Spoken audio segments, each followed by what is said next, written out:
Yang mana dekat rumah dia kasut dah bersepah guys. Mencari rak yang estetik kan. Hari ni kita akan buat pemasangan.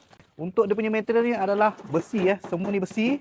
Okey, yang ni dia punya tiang-tiang dia ni guys. Okey, macam ni dia ada bagi dia punya instruction manual ni. So kita tinggal follow saja. Disertakan dengan dia punya skru, dia punya wall plug dengan dia punya screwdriver ni. Step ni korang pasang dulu macam ni. Macam ni dia ada bagi skru dia kan. Lubang pun dah ada. So kita tinggal skrukan saja guys. Ikut dia punya lubang ni untuk semua bahagian. Okey, macam ni aku dah pasangkan dia punya tulang ni. Dia ada bagi macam punat ni, masukkan kat setiap lubang ni.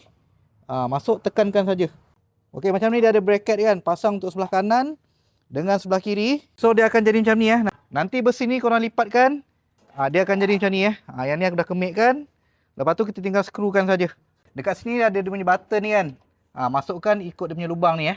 Sebelah kita boleh masukkan. Lepas tu yang sebelah sini kita just tekankan. Okey, dia dah masuk dah.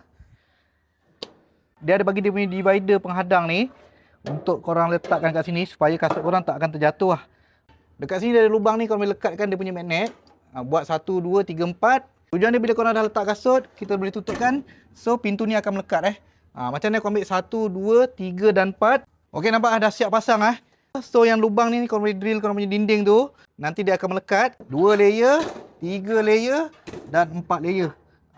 Lepas ni kasut korang memang tak akan bersepah. Sizing compact untuk rumah-rumah yang baru rumah taman kan. Better ambil engineer rak besi macam ni ya. Jimat ruang korang. Tekan link kat bawah.